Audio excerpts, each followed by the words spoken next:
noches, hermanos. Dios los bendiga en este hermoso servicio.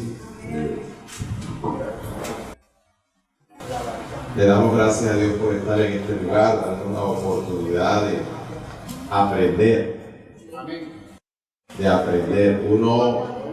El conocimiento secular sirve porque con el conocimiento secular sobrevivimos a la vida temporal, pero el conocimiento de Dios es eterno.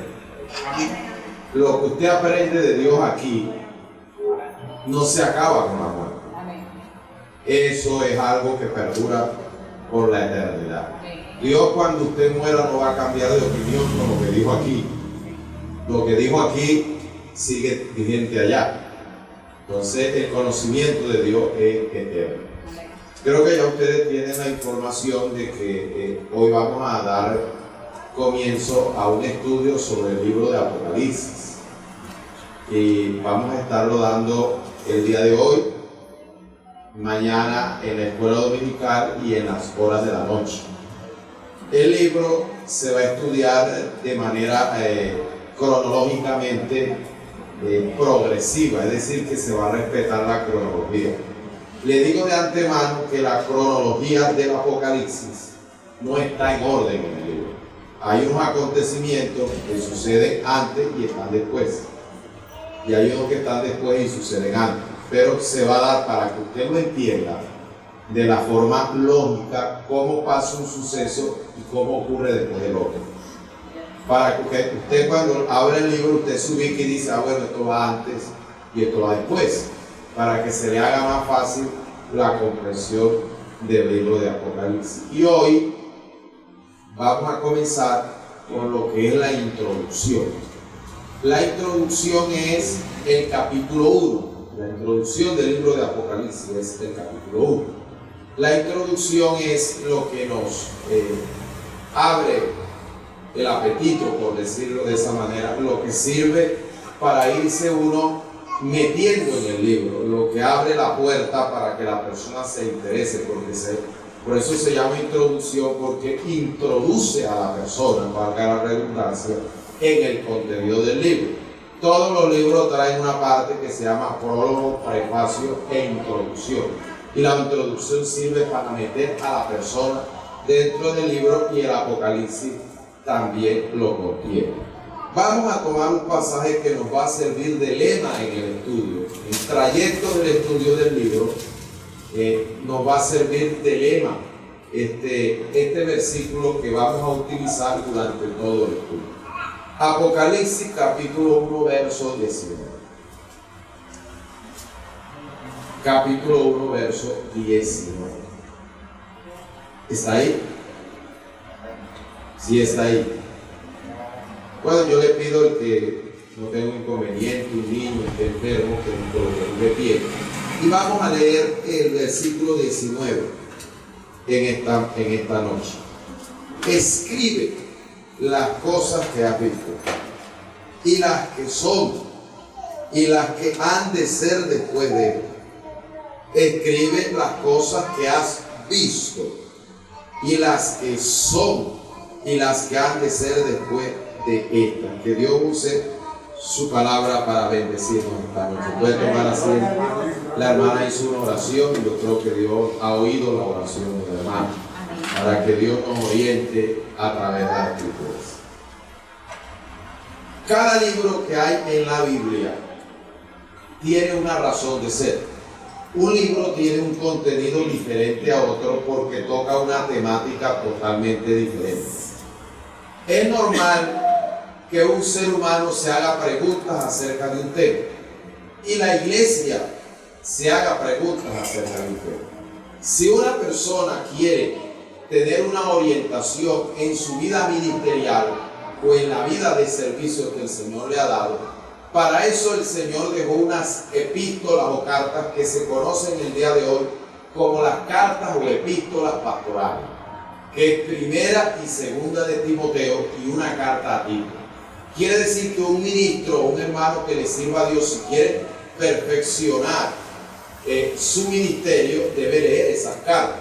Por eso allí en el capítulo 3 de Primera de Timoteo, usted va a encontrar una frase que dice el apóstol Pablo: si alguno anhela obispado, buena obra desea. Pero es necesario que sea irreprensible. Comienza a dar una lista: marido de una sola mujer, no dado al vino, hospedador. Lo que está diciendo el apóstol no es para la persona que Dios llamó esto, sino para el que va a entrar al llamado. Hay personas que Dios llama, pero todavía no están capacitados para ejercer el llamado, porque necesitan una preparación. Esas cartas son las que le dan orden a la vida ministerial de la obra del Señor. Así sucesivamente vamos encontrando temáticas en la Biblia. Las parejas que están con problemas o quieren caminar a la perfección amorosa, léanse el Cantar de los Cantares. Y sucesivamente cada libro tiene un propósito. Es normal que un ser humano se pregunte de dónde viene. Pedro se ha preguntado de dónde viene. Usted dirá: yo vengo del vientre de mi madre. Cuando me refiero de dónde vengo, es al origen del hombre, donde se formó el primer ser humano. Y es para eso Dios dejó el Génesis, para que nosotros despeguemos esa pregunta de cómo llegó esto al mundo, cómo se formó esto, cómo se ideó esto, cómo inició esto. Para eso está el libro de Génesis. Y es lógico que una persona tenga que hacerse preguntas acerca de para dónde vamos, acerca de qué va a ocurrir con esto o qué va a pasar con esto. Y para eso está el libro de Apocalipsis. La gente que quiera saber acerca de una prueba en la vida y cómo enfrentarla, léete el libro de Job. Porque ahí vemos un hombre que vivió una prueba difícil, cómo la enfrentó, cómo la vivió, cómo la superó y cómo el Señor le ayudó.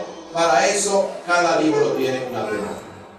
Y nosotros vamos en esta noche a comenzar con este libro. De allí que hay hermanos que se apasionan con un libro. ¿Cuántos aquí se apasionan con un libro específico?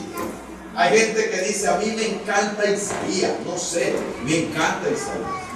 Hay otras personas que dicen: a mí me encantan son los salmos. Otros dicen: yo estoy apasionado con los proverbios. Y sucesivamente podríamos decir que cada persona va teniendo un libro preferido. Pero hay que entender algo: a pesar de que tengamos una inclinación o un deseo hacia cierto libro de la Biblia, tenemos que comprender que toda la Biblia es palabra de Dios. Por eso dice en 2 de Timoteo capítulo 3, nos dice allí que toda la escritura es inspirada por Dios. Quiere decir que cuando usted lee Proverbios, eso es inspirado por Dios. Cuando usted lee los Reyes, eso es inspirado por Dios.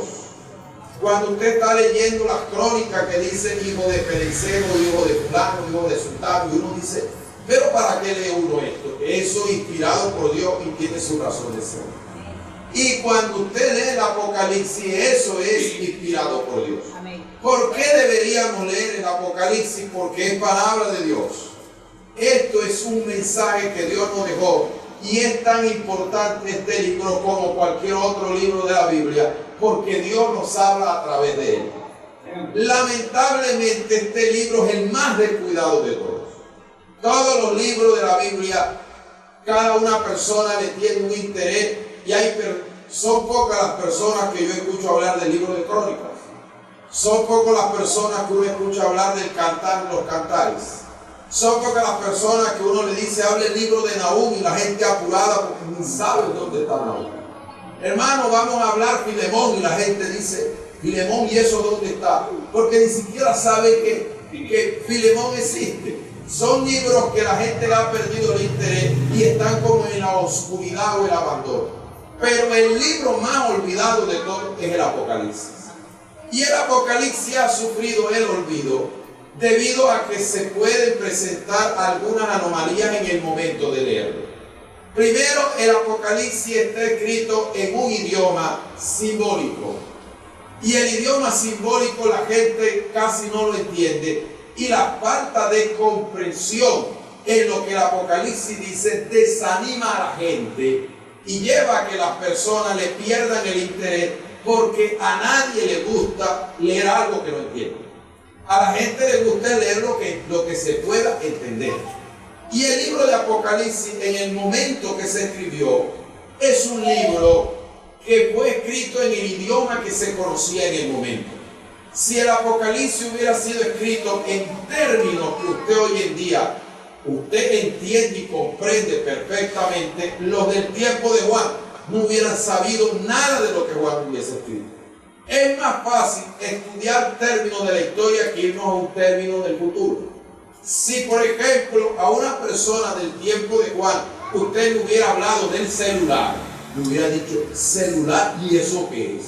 Porque el celular en los tiempos de Juan no existía. Y como no existía, era imposible que alguien conociera o entendiera ese término, que para usted y yo es muy familiar el día de hoy. Lo mismo ocurre cuando se menciona la palabra dinosaurio. La gente dice, pero es que la Biblia no habla de los dinosaurios. Y la gente le da miedo cuando un científico le dice, Dios no hizo este mundo. Mira, aquí están los dinosaurios. Y los dinosaurios han evolucionado con el tiempo y el pueblo de Dios le tiene miedo a los dinosaurios.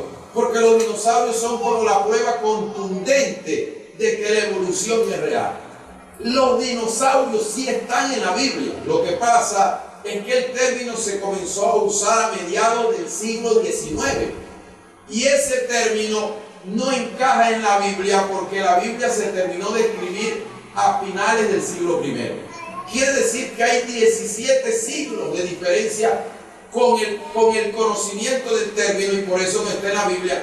Pero para mencionarlo, la Biblia usa otros términos. Por ejemplo, behemoth. La Biblia habla de Leviatán. Y eso a los días de hoy modernos le dicen dinosaurios. Pero los dinosaurios sí están en la Biblia, pero con otro nombre que es diferente.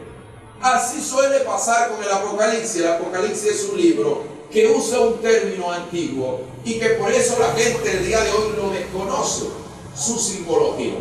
Y que cuando la gente no sabe interpretar o no conoce la simbología, hay desconocimiento o hay mala interpretación. Por ejemplo, usted lee el capítulo 12 que dice la mujer y el dragón, Apocalipsis 12. Para algunos, como los que tienen fundamentos católicos, la mujer es María. Pero al analizar el libro uno se da cuenta que no está hablando de una mujer literalmente que tiene 12 estrellas y la luna debajo de sus pies, refiriéndose a María, porque parece a las imágenes de María que hacen con la corona con estrellas. Y de allí que el libro se refiere al pueblo de Dios, que lo simboliza como una mujer. Dios muchas veces hablaba de Israel y habla de la iglesia como una mujer. Habla de la iglesia como si fuera una virgen y de Jesús como si fuera un esposo. Usa la simbología. O cuando la Biblia está hablando del carácter del anticristo, que dice que tiene 7 cabezas y 10 cuernos. De allí que esos son símbolos que a veces la gente se ataca en ellos y le pierde interés al libro. El otro problema que hay es con el miedo. Hay gente que no lee el Apocalipsis porque, oye, sí que de las copas, que las trompetas, que lo sé. Yo leo ese libro y mejor sigo soñando con la suegra y no con las copas de la ira que van a ganar. Y entonces las personas le van agarrando miedo. Y el libro de Apocalipsis se ha convertido como en una forma de atemorizar a la gente, de engendrarle pánico a la gente, de engendrarle terror a las personas, y la gente dice, dejemos ese libro allá quieto y mejor vivamos en la ignorancia. De allí que eso es otro grave error. Si usted está bien con Dios porque tiene miedo. Yo digo que si Dios habla de un juicio, o aquí se pudiera parar un representante de la ley y dice, agarrar preso a todos los ladrones, ¿y tú por qué vas a salir corriendo? Si se supone que tú no eres ladrón. El que tiene que darle miedo al ladrón, el que tiene que darle miedo al pícaro, al tramposo, es el que tiene que salir volado. Si dice que van a agarrar a los ladrones y usted no la debe, usted debe quedar tranquilo. ¿Usted cree que Dios no quedó agradecido con los ángeles que dijeron, óyelo, por haber tú vivido la palabra, por no ser un bandido igual de Sodoma y Gomorra, por no haberte metido a las cantinas de aquí, ni haber mujeriado, ni haber fumado droga con ellos, ni haber entrado en los vicios de ellos, por haberte comportado así? Vamos a destruir esto. Y como vamos a acabar con esto, a ti te vamos a dar una oportunidad y vamos a tener misericordia de ti y te vamos a dar tiempo que salga al menos con lo que tienes puesto. Y la condición para que tú te vayas de aquí es primero, no hay tiempo de recoger nada. Hay que salir ya. No hay tiempo de nada. Salimos, tienes que salir ya. Y no puedes mirar atrás. Tienes que ir decidido a salir de aquí. Estas dos condiciones. ¿Usted cree que el otro iba a estar agradecido?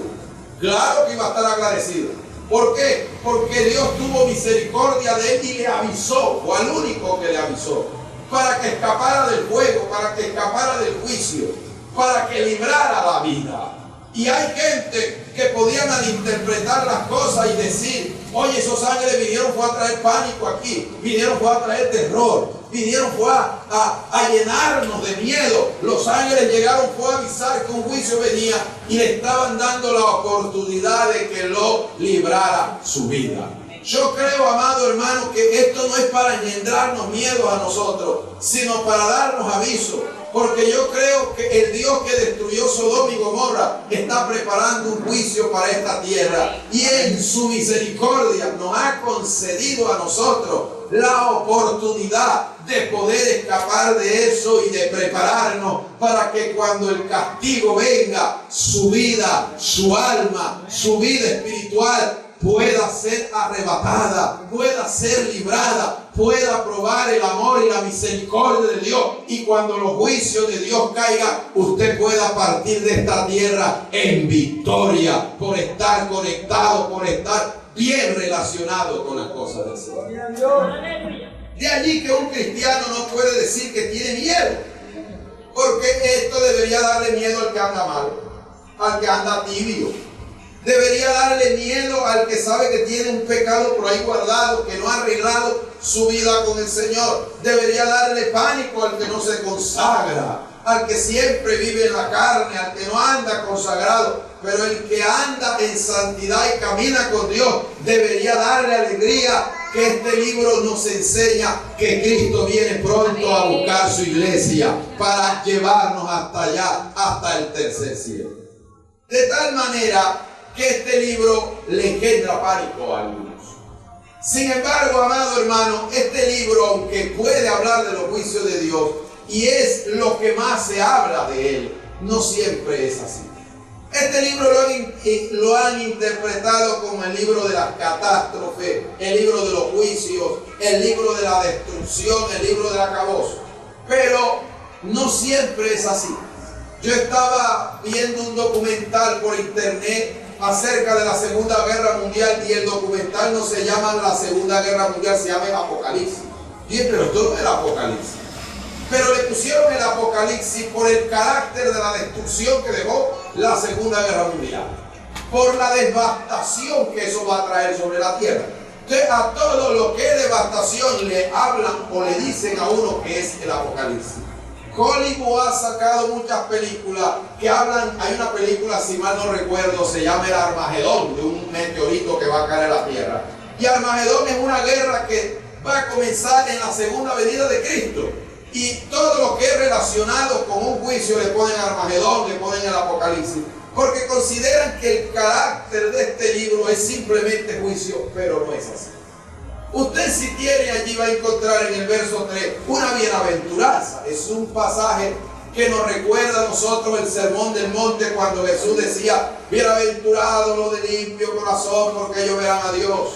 Bienaventurados los pobres en espíritu, porque de ellos es el reino de los cielos. Bienaventurados los que lloran, porque ellos recibirán consolación. Eso nos recuerda, y la gente dice: me gusta la bienaventuranza. Qué bueno, bienaventurados los misericordiosos, porque ellos recibirán misericordia. Me gusta. Y aquí hay bienaventuranza. Aquí hay bienaventurados los que leen y oyen las palabras de este libro, porque el tiempo está cerca. Dice: bienaventurados los que tienen parte en el libro de la vida. He aquí yo vengo como ladrón, y el que no tenga su ropa limpias para ser guardada. Y usted va encontrando en el libro una serie de bienaventuranzas. Es decir, que el libro de Apocalipsis no solo habla de juicio, también habla de bendición. Amén. Nos dice que el árbol de la vida aparece en la Nueva Jerusalén, y las hojas del árbol eran para la sanidad de las naciones. Nos habla allí que no habrá muerte, que no habrá enfermedad, que habrá un cielo nuevo y habrá una tierra nueva. Es decir, que Dios a la iglesia con el libro lo que le da son buenas noticias y le dice: ve, este mundo se va a acabar.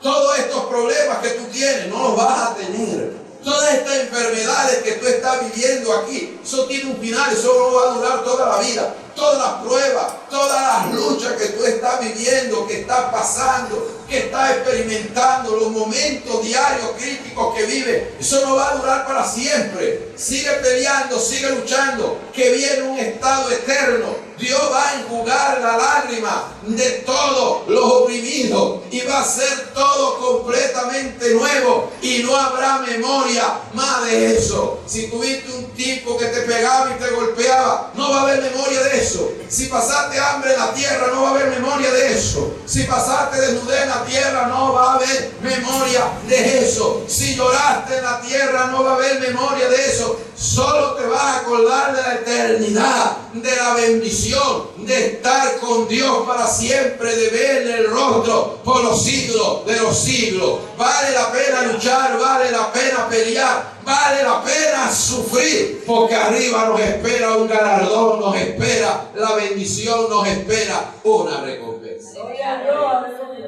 De tal manera, amado, que el libro también refleja buenas cosas. El libro nos da bendiciones también, nos anima, nos ayuda a seguir adelante.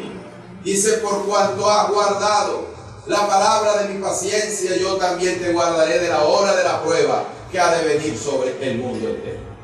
La palabra Apocalipsis entonces no se puede relacionar siempre con los juicios de Dios, hay que relacionarla también con las bendiciones de Dios.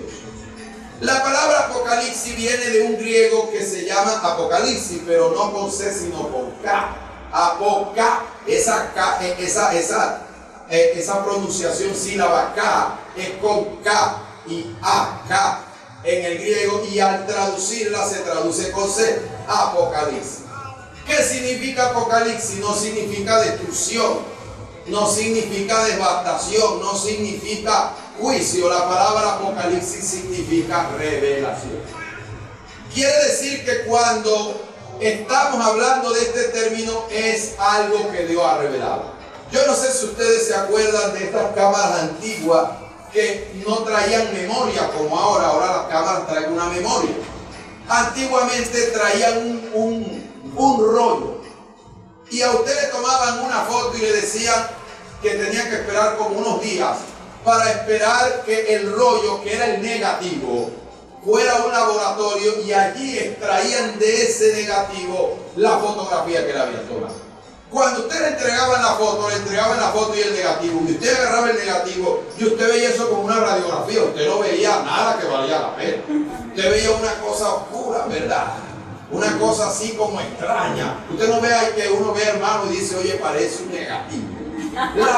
Uno ve cosas así como que no tenía forma, la fotografía no se le veía forma, pero de ese negativo llevaban al laboratorio y extraían en el papel la imagen a color y se la entregaban a usted. El proceso donde le entregaban a usted la foto, ¿cómo se llamaba? Revelación. Se reveló la foto, es decir, algo que estaba escondido en el negativo, lo sacaron a la luz para que usted lo viera con claridad. Se llama revelación porque la revelación estaba en la mente de Dios. Esto estaba en el corazón de Dios. El futuro está en la idea, en el pensamiento divino, pero nadie podía extraer de la mente de Dios lo que él estaba pensando. Y es el mismo Dios quien puede revelarle al ser humano lo que él piensa. Hay un pasaje en Isaías 55 que dice: mis pensamientos no son, mis pensamientos no son vuestros pensamientos, ni vuestros caminos son mis caminos. Él lo que está diciendo es: yo pienso de una manera y ustedes piensan en otra. Ustedes no pueden ver el futuro, pero yo sí puedo ver el futuro. Ustedes no saben lo que va a pasar mañana, pero yo sí sé lo que va a pasar mañana. Eso está en la mente de Dios. Y Dios quiso compartirlo con nosotros. Dios quiso sacar de su corazón algo que Él sabía que va a pasar mañana, que va a pasar dentro de 10 años, que va a pasar dentro de 100 años. y que Él lo quiso compartir con el pueblo de Dios, lo quiso compartir con la iglesia, que lamentablemente este conocimiento ha quedado prácticamente en el anonimato por el poco interés que hay. Eso significa Apocalipsis, revelar. Tenemos entonces en nuestras manos la revelación de Dios. Dígale el que tiene a su lado, tiene la revelación de Dios. Usted que tiene en su mano la revelación de Dios. Yo en estos días que la gente está algo enferma, que Dios me dijo, que Dios me habló, que todo el mundo quiere dársela de profeta y todo el mundo quiere decir que Dios le revela. Pero yo digo, hermano, ¿qué mayor revelación que esta? ¿Qué mayor revelación que esta? Esto es una revelación inmensa que hay. Y sin embargo hay gente que no la aprecia ni la valora, aunque andan buscando revelaciones de otra forma y de otra manera. Pero esta es una revelación que es más precisa que cualquier otra revelación, porque la revelación escrita es inconmovible. Mientras que las revelaciones que Dios pueda dar, hay algunas que se pueden modificar con el tiempo. Las revelaciones que no están implícitas en la palabra tienen modificación. Dios le puede mostrar. Yo recuerdo que un pastor Dios le mostró que se iba a accidentar, que iba a tener un accidente terrible. Y el hermano convocó unas vigilias y unos ayunos y el accidente nunca pasó. ¿Será que Dios mintió? ¿Será que Dios se equivocó? Dios lo que le estaba diciendo era lo que iba a pasar, pero él tomó las medidas adecuadas, buscó de Dios y quiso Dios fruto del accidente. Pero lo que está escrito en la palabra no se puede frustrar. Es una revelación inconmovible, es decir, no se puede borrar, no se puede cambiar, no se puede modificar, ni se puede tratar de evitar. Está escrita y tiene que ocurrir y tiene que suceder. Amén. Tomemos entonces, vamos a leer, yo voy a leer del capítulo 1, voy a leer el verso 1 al verso 3 para la introducción del capítulo 1. Dice, la revelación de Jesucristo que Dios le dio para manifestar a su siervo las cosas que deben suceder pronto. Y la declaró enviándola por medio de su ángel a su siervo Juan, que ha dado testimonio de la palabra de Dios y del testimonio de Jesucristo y de todas las cosas que ha visto. Bienaventurado el que lee y los que oyen las palabras de esta profecía y guardan las cosas en ella escritas, porque el tiempo está cerca. Aquí, del verso 1 al verso 3, usted va a encontrar cómo llegó la revelación a nosotros. La pregunta sería, ¿cómo el Apocalipsis llegó hasta nosotros? Decíamos que el Apocalipsis, que el futuro estaba ¿dónde? ¿Dónde estaba el futuro? En la mente de Dios. Antes de que usted existiera, usted existió primero en la mente de Dios. No hay nada que exista que primero no haya existido en la mente de Dios. Cuando algo existe fue porque Dios lo planeó, no porque quiso existir. Si un ser humano existe fue porque Dios lo planeó. Pablo le dice a la iglesia en Efesios capítulo 1, verso 3, que dice que Dios nos predestinó para que fuéramos santos y sin mancha desde antes de la fundación del mundo. Es decir, la iglesia no existe por casualidad. No fue un antojo que repentinamente a mí se me ocurrió después que hice el mundo. Antes que el mundo fuera, ya yo tenía todo planeado. Y antes que ustedes existieran, ya yo lo tenía planeado. Primero existe la cosa en la mente de Dios y después que se materializa. Y no se materializan primero y después que Dios ve cómo va a arreglar el problema. Todo existe primero porque Dios así lo planeó y así lo dice. El problema es cómo vino este libro a nosotros. Este libro estaba en la mente de Dios. ¿Y cómo sabemos que está en la mente de Dios? Porque el capítulo 1, el verso 1 dice, la revelación de Jesucristo que Dios le dio. Quiere decir que el Padre primero tenía la revelación en su interior y le dijo al Señor, la revelación que está dentro de mí, que es el futuro de lo que va a acontecer, te la voy a dar a ti. Es decir, la revelación la tengo yo, pero no es que la voy a compartir contigo, te la voy a dar, te vas a convertir en el dueño de esa revelación. Por eso es que Jesucristo es el dueño de la revelación, es el corazón del Apocalipsis. ¿De quién es la revelación? La revelación no es de un pastor, la revelación no es de un predicador, la revelación ni siquiera es de la iglesia, la revelación es de Jesucristo. Él es el dueño de la revelación. Muchas personas a veces se preguntan, ¿cómo se le puede dar una revelación a Jesucristo? Sí, Jesucristo lo sabe todo. ¿Cómo yo le voy a dar una revelación a Jesucristo?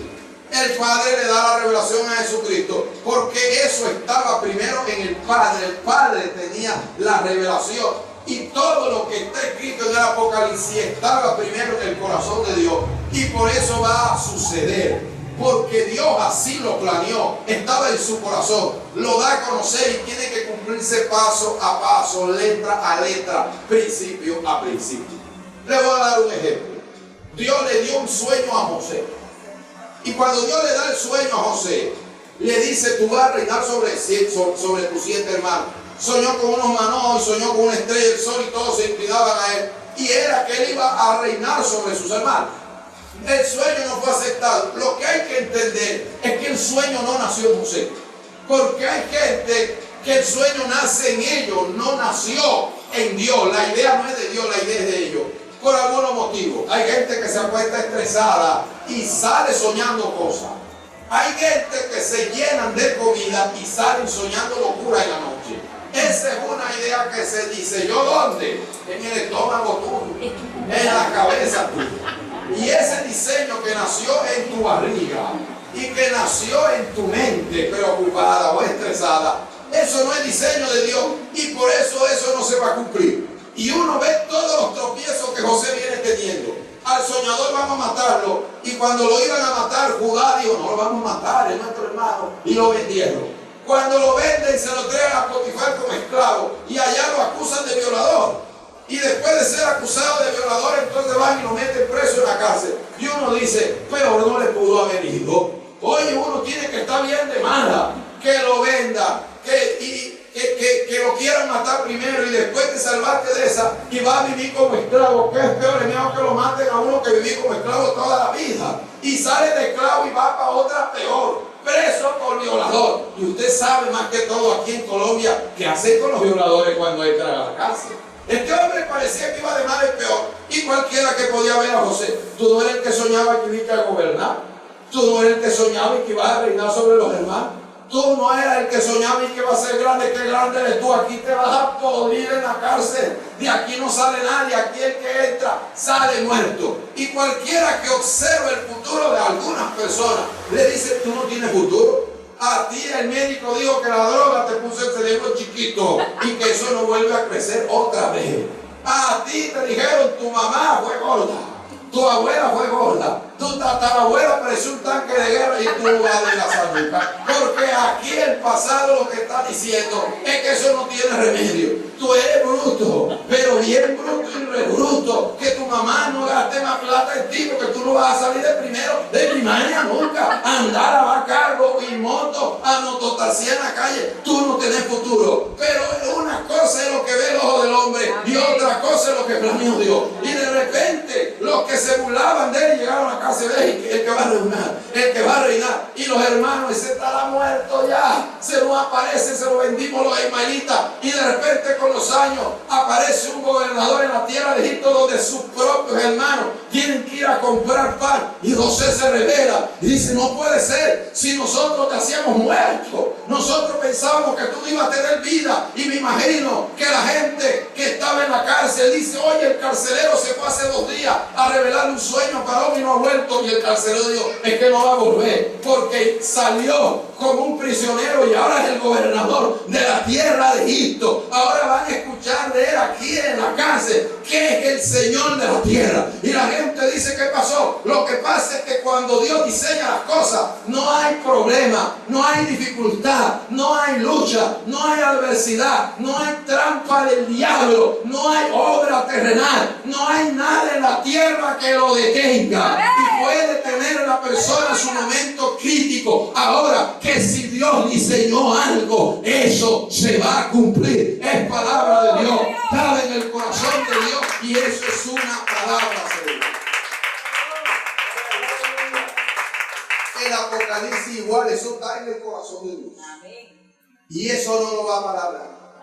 Yo veo hermanos preocupados y que hermanos, se va a formar una guerra nuclear, nos va a matar a todos. La Biblia nos dice que la tierra va a acabar con una destrucción nuclear. Eso ya está planeado, hermano. Eso lo dijo Putin, eso lo dijo Trump, pero Dios dijo otra cosa. Y uno no puede hacerle caso a lo que el hombre diga, tiene que oír lo que Dios dice. Amén. Que eso sí se cumple. Entonces algunos consideran, bueno, Dios diseña su plan, su propósito y se lo da a Jesucristo. Pero ¿cómo que el Señor no sabía eso? ¿Cómo es posible que el Señor no supiera eso? Nosotros tomamos algunas palabras de Jesús en la tierra. Por ejemplo, cuando Jesús dice, el día y la hora nadie sabe, ni aun los ángeles de los cielos, sino solo mi Padre. Dice, ¿cómo así? O sea que el Espíritu Santo no sabe, porque dice solo mi Padre. Y dice, yo tampoco sé. El día que yo vaya a venir yo no sé. Y dice, ay, tú no lo sabes todo. ¿Cómo vas a decir que tú no sabes eso? Los apóstoles, cuando vieron levantar a Jesús allá en el monte, cuando iba ya a sentarse a la diestra de Dios, le dijeron, oye, te damos una pista, una señal. ¿Cuándo vas a sacar a los romanos de aquí?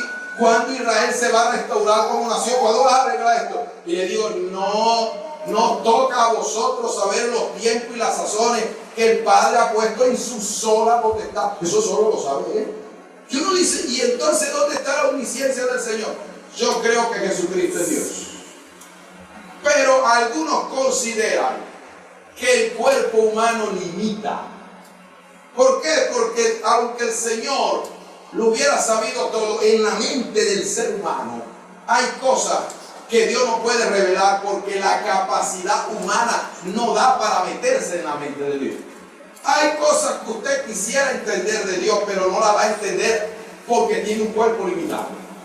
Y el cuerpo limitado es como tratar de meter el mar, la mente de Dios el mar, y meterla en su mente, que es un vaso.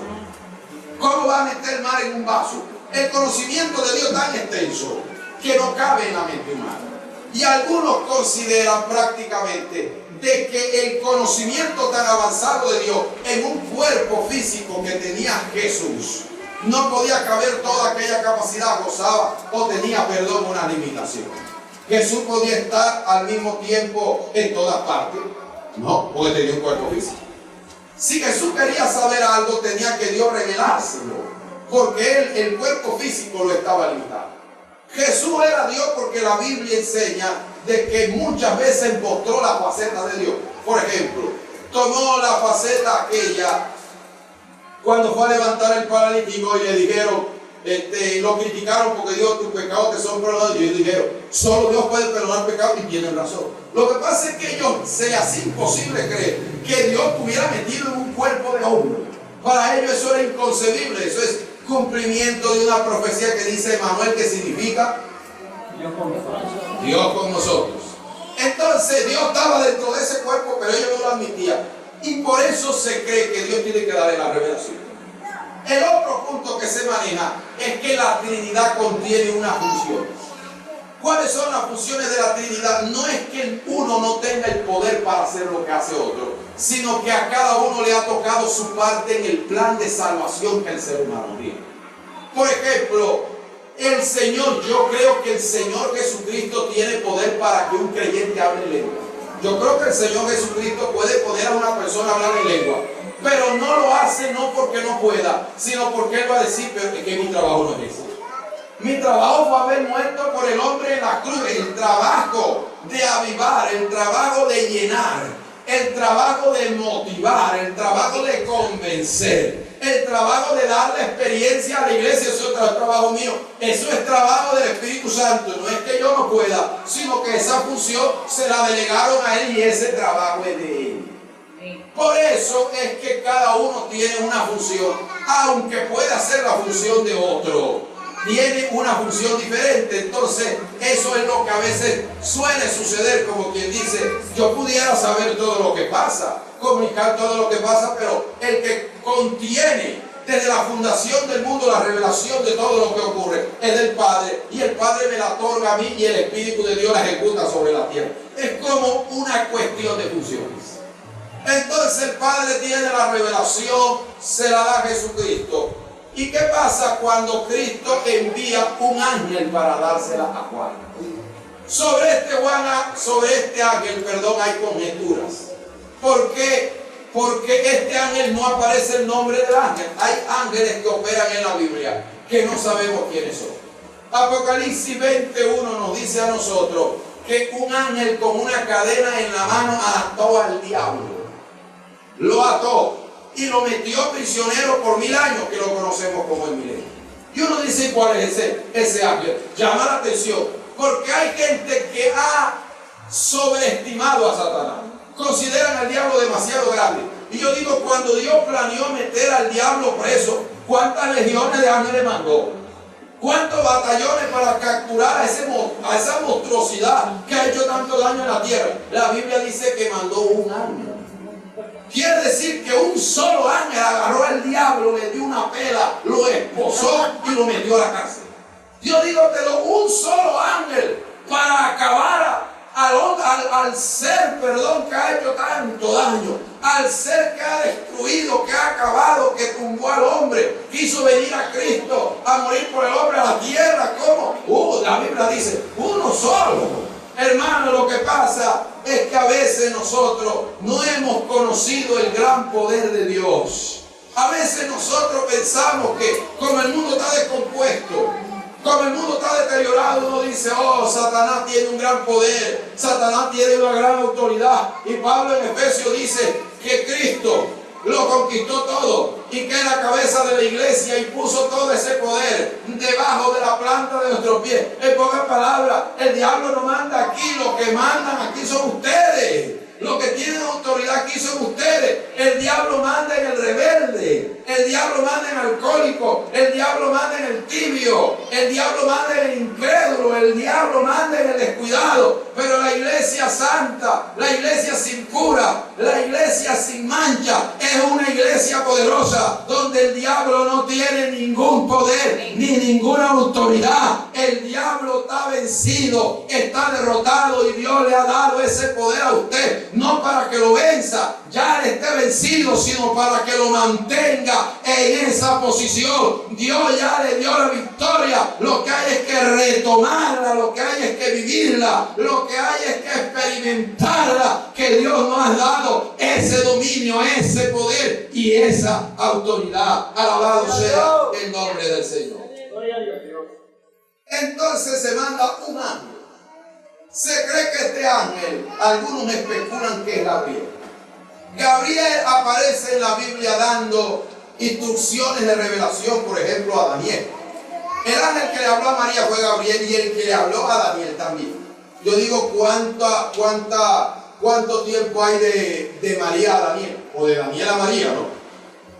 Años. Daniel vivió más o menos en el 600 antes de Cristo. Y María, dice que entre Daniel y María hay 600 años. Y el mismo ángel viene a hablarle a María, el que le enseñó la revelación de las 70 semanas a Daniel. Y uno dice que lo que pasa es que los ángeles no se envejecen, porque no tienen cuerpo físico. De tal manera que algunos consideran de que el ángel que daba las revelaciones como Gabriel, probablemente puede ser esta, pero la Biblia no da el nombre. Dice que el ángel del Señor vino a traerle la palabra a Juan. ¿Cómo nos llega el Apocalipsis? La revelación la tiene ¿quién? Dios el Padre. ¿Se la da quién? A Jesucristo. Jesucristo. Y Jesucristo se la envía a Juan por medio de ¿qué? Del Espíritu Santo. Por medio de un ángel. Le envía la revelación. Un ángel le va a enseñar a Juan lo que Dios ha revelado. Lo va a instruir. Y Juan se la va a dar a quién? Bueno, vuelvo a repetir. El Padre se la da a Jesucristo. Jesucristo envía el ángel para que se la dé a Juan. ¿Y qué va a hacer Juan con la revelación? Vamos a leerlo, ahí está en el versículo, no me ve así como dudoso, ahí en la palabra está la respuesta. Aquí nos dice el capítulo 1, el verso 1. La revelación de Jesucristo que Dios le dio para manifestar a su siervo las cosas que deben suceder pronto, y la declaró enviándola por medio de su ángel a su siervo. El Padre se la da a Jesucristo, Jesucristo le envía a Juan por medio de un ángel para manifestar a su siervo. ¿Quiénes son los siervos de Dios? La iglesia. Hay que hacer una distinción entre siervo e instrumento de Dios. Hoy en día nosotros vemos un hambre, unas ganas de ser instrumento de Dios. Y yo digo, eso no está mal. El instrumento de Dios es aquel que quiere ser usado por Dios. El que canta debería desear que Dios lo usara mientras canta. El que predica debería usar mientras predica. El que ora por los enfermos debería orar para que Dios lo use cuando ora por los enfermos. Pero hay gente que se inclina demasiado a ser instrumento y se olvida de ser siervo. La gran diferencia entre un siervo y un instrumento es que el instrumento es solo aquel que Dios usa. Eso es un instrumento de Dios. Pero el siervo de Dios es aquel que Dios usa, pero que vive la palabra. Amén. Hay gente que Dios usa, pero no vive la palabra. Y hay personas que Dios usa, pero vive la palabra. Cuando usa Dios a alguien y vive la palabra, podríamos decir, este es un siervo de Dios. Pero cuando alguien simplemente Dios lo usa y usted lo ve de manera desordenada, entonces uno puede decir, es un instrumento de Dios, pero eso no es un siervo de Dios, que es distinto. Nosotros vemos en la Biblia instrumentos de Dios que no son siervos de Dios. Cuando Dios habla de Faraón, Faraón fue un instrumento de Dios. Así la gente no lo cree. La gente dice, ¿cómo puede ser Faraón siervo de Dios? Si instrumento de Dios. Si este hombre le dio palo a Israel. ¿Cómo va a ser un instrumento de Dios si este hombre mandó a matar niños? ¿Cómo va a ser un instrumento de Dios si afligió? Casi acaba con una nación. Los perseguía para matarlos. ¿Cómo va a ser un instrumento de Dios si era un instrumento de Dios? Porque en Romanos capítulo 9, cuando Dios habla de él, dice, para esto te he levantado, para mostrar el tipo poder. O sea, tú no estás ahí porque tú eras hijo del faraón anterior. Tú estás ahí porque yo te puse. ¿Y cómo va a poder Dios a un malvado? El malvado tenía su función allí como instrumento de Dios. Porque cuando Dios se le manifiesta a Moisés, le dice, Moisés, he venido no porque tú eres bonito. Moisés, he venido a hablar contigo no porque tú me caes bien. Moisés, he venido no porque tú eres el más sabio de todos. ¿Sabes qué es lo que me ha hecho venir a esta zarza y prenderme en fuego y hablar contigo, Moisés? Lo que me ha hecho venir aquí es que he oído el clamor de mi pueblo a causa de sus exactores y por eso he venido, porque los voy a sacar de la tierra de Egipto. Y uno dice que fue lo que movió a Dios, las lágrimas de cocodrilo de la gente diciendo que Faraón era un criminal, el dolor de la gente, eso no movió a Dios. Dios dijo, a mí no me movió el llanto, no me movió el sufrimiento, no me movió el hambre, a mí no me movió el vituperio, a mí no me movió el chisme, a mí no me movió que la gente la difamara, a mí no me movió eso. A mí lo que me movió fue que el pueblo oró. ¿Y sabe por qué? Porque yo puse un instrumento a Egipto que provocara este avivamiento, porque el pueblo estaba dormido, el pueblo era esclavo y decía, mientras yo coma, no hay problema. Mientras yo tenga el pan de cada día, y se podían haber novelas, se podían haber Fox, estaban pendientes de la Champions, estaban pendientes que el 7 de diciembre había que tener pinta, estaban pendientes que apenas salieran del colegio, se iban a ir de vacaciones, y estaban con un problema y no oraban, y no ayunaban, y no buscaban de Dios. Entonces yo le digo, ahora le voy a poner un látigo, ahora le voy a poner a alguien que los aflija.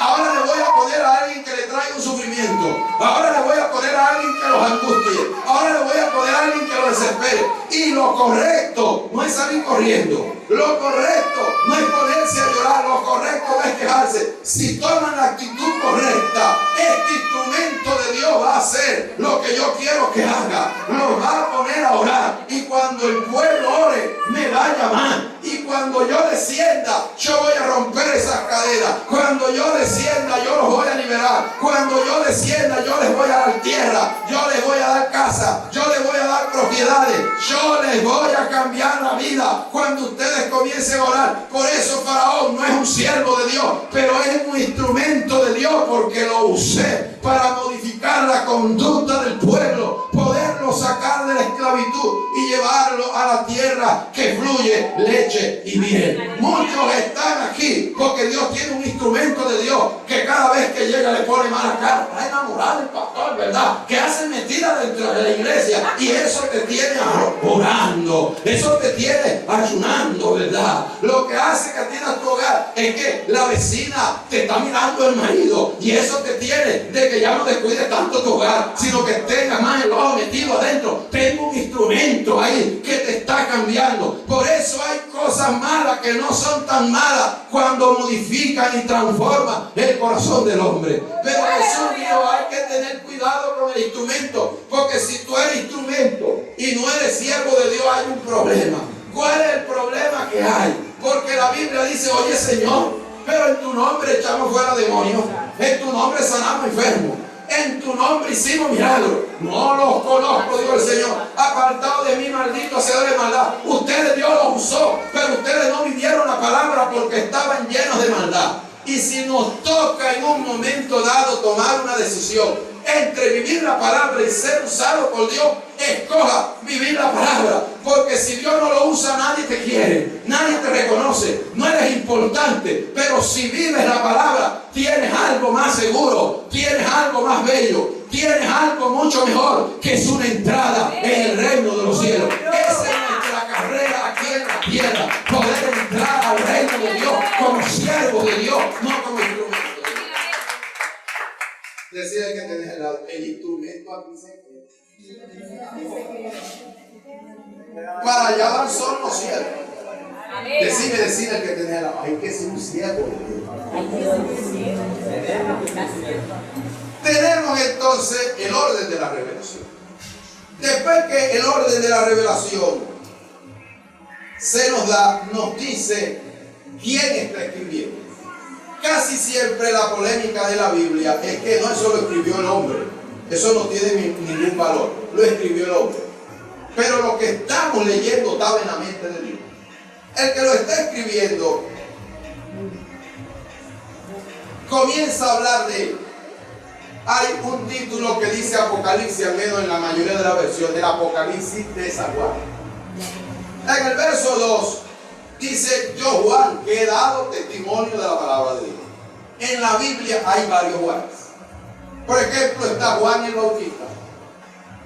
Está el compañero de Bernabé y Pablo en el viaje misionero que se llamaba Juan, que lo conocemos como Marcos, el escritor del Evangelio de Marcos. Su primer nombre es Juan, no es Marcos, pero se le decía Marcos, pero Juan Marcos.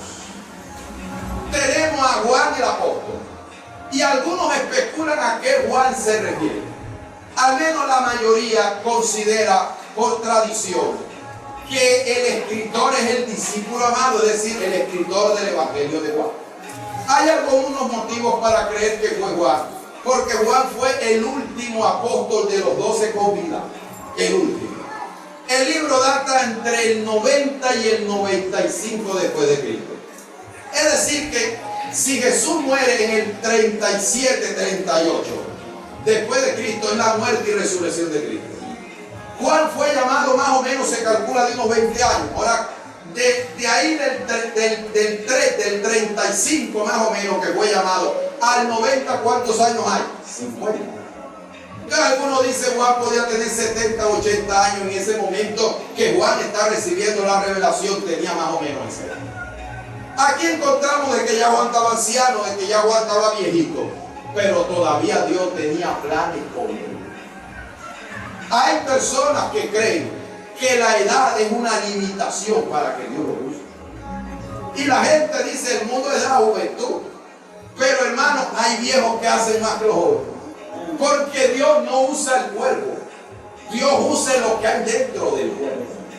Pablo estaba ya con su edad y escribió a los Corintios y dice, tenemos este tesoro en vasos de barro. Hermano, que yo tengo 15 años, yo tengo 20, se me están formando la caderita. Ahora es que voy a hacer desastre, estoy bonita, estoy bonito, los brazos, me puedo quitar la camisa. Y la muchachita que pasa es indiscutible que tiene que meterme el ojo. Pero prácticamente dentro de ese cuerpo bonito, Pablo dice, no importa la edad que tenga, es un vaso de barro. Y es un vaso de barro que por dentro está hueco y no tiene absolutamente nada. Y Dios no va a usar el vaso porque esté nuevo, sino porque en el vaso haya algo de Dios que se mueva para poder usar a la gente. Por eso cuando el rey Joás estaba en apuro, dice que Eliseo estaba enfermo, estaba tirado en una cama. Y Juan llegó: Padre mío, estamos, los sirios lo invadieron. Y el hombre postrado en una cama, que la Biblia dice de la enfermedad que Eliseo murió, la enfermedad lo iba a matar. Y estaba tirado en una cama. Y en medio de la enfermedad, Eliseo le dice: abre la ventana porque yo no puedo, estoy con una fiebre terrible. Me dio el quebrantahueso ese que anda por ahí. Y cuando viene y abre la ventana y dice: lance una flecha ahí. Y viene y tira la flecha. Y dice: saeta de salvación contra los sirios.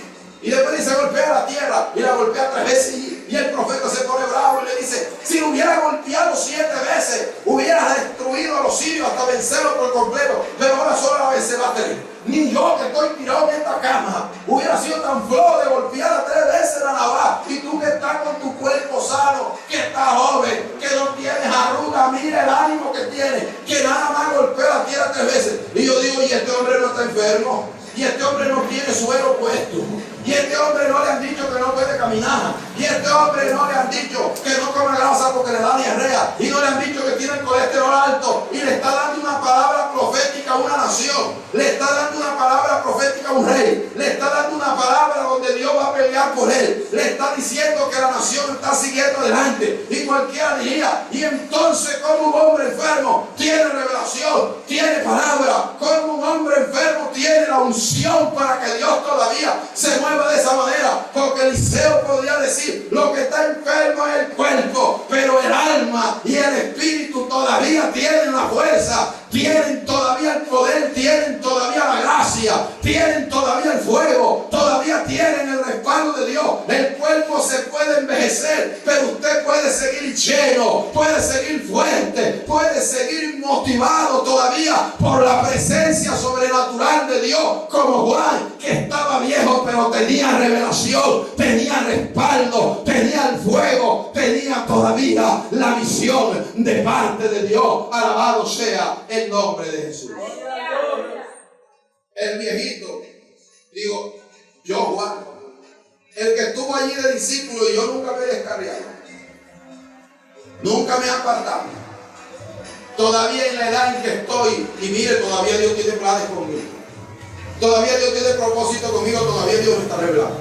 Es Juan el que se considera el de los 12 apóstoles, el que escribió el libro. El libro nos da una bienaventuranza. Cada vez que usted lee la Biblia, el verso 3, nos dice que usted está oyendo la voz de Dios. Eso es lo que dice.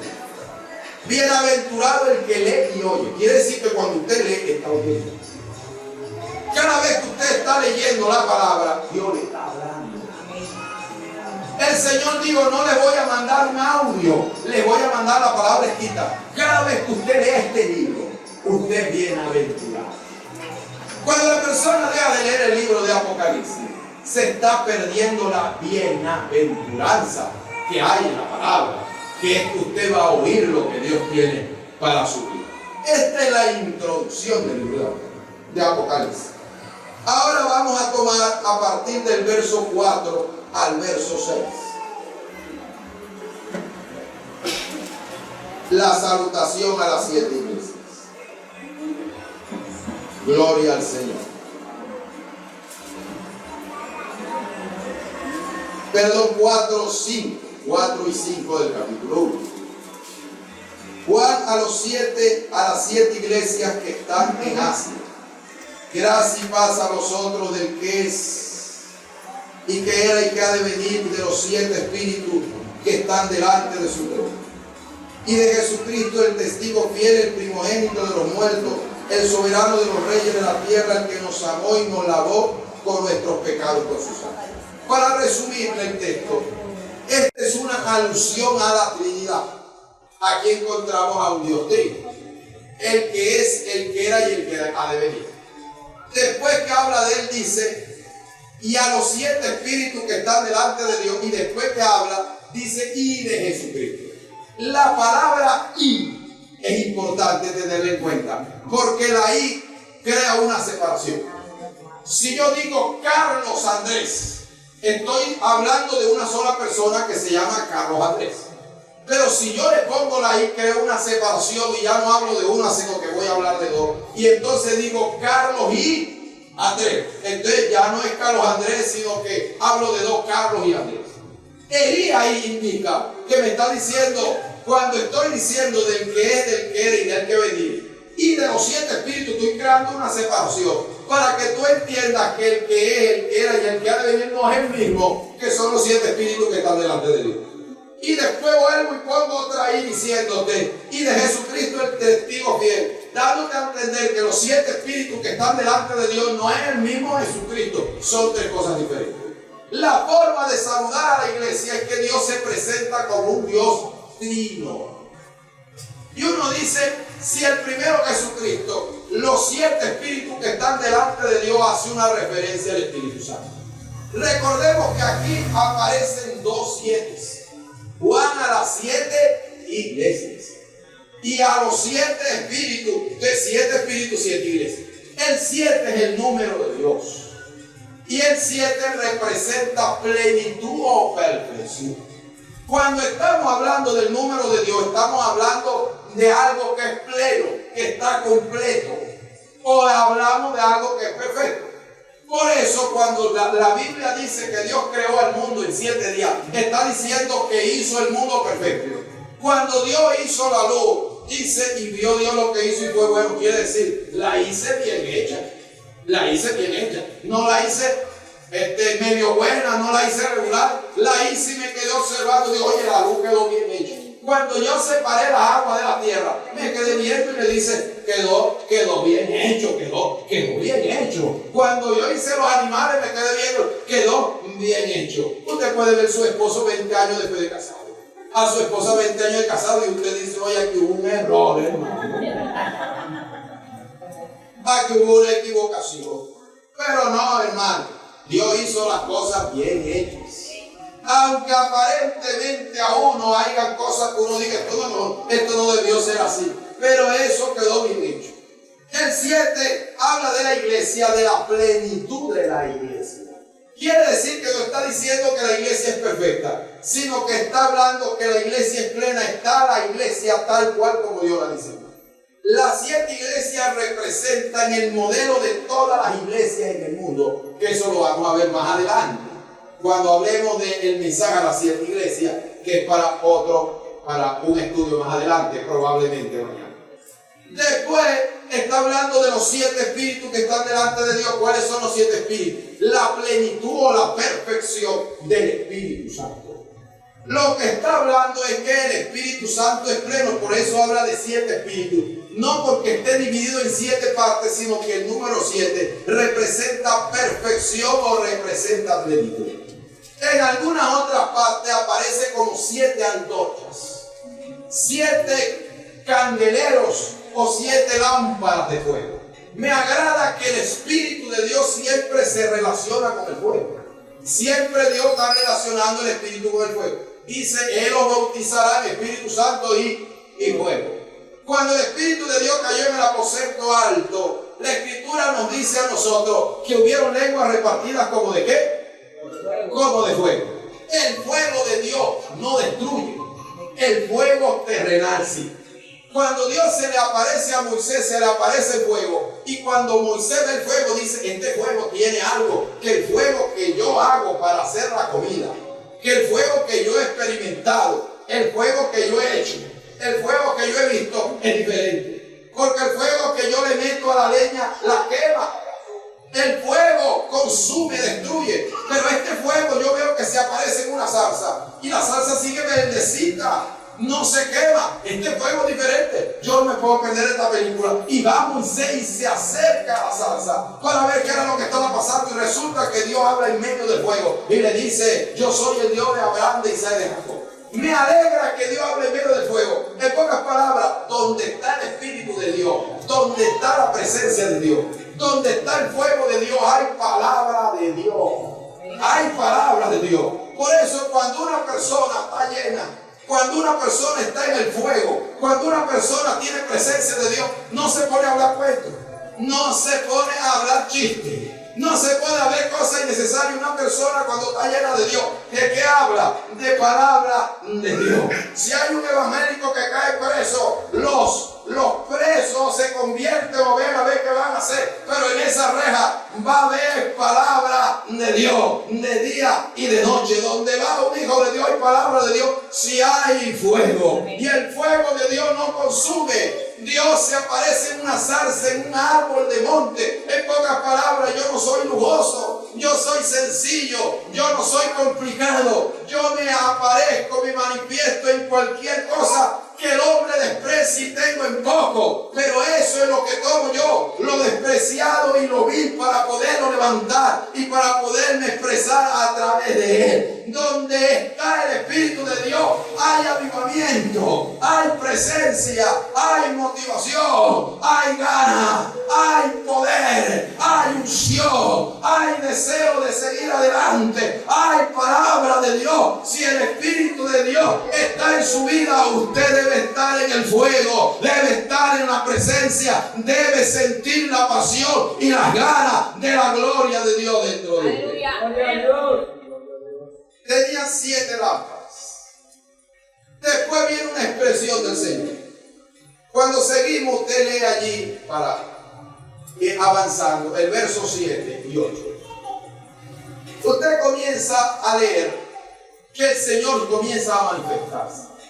Y dice: yo soy el alfa y el omega, el principio y el fin. La presencia de Dios hace de que Dios se revele. Si no hay presencia de Dios, no hay revelación. Jesús se da a conocer cuando existe esa presencia de Dios. Viene la salutación y el mismo Dios se expresa y se revela. ¿Qué es el alfa y el omega? El alfa es la primera letra del alfabeto griego. Recordemos que el Antiguo Testamento fue escrito en griego y el Antiguo fue escrito en hebreo. Y como fue escrito en griego, los términos que usa Juan es en griego. Y le dice: yo soy el alfa y el omega. El alfa es para nosotros en nuestro idioma, el castellano, el español. Es la A. Es la primera letra del alfabeto y la última es la Z. Para los griegos, la primera letra del alfabeto era el alfa y la última letra del alfabeto era la omega.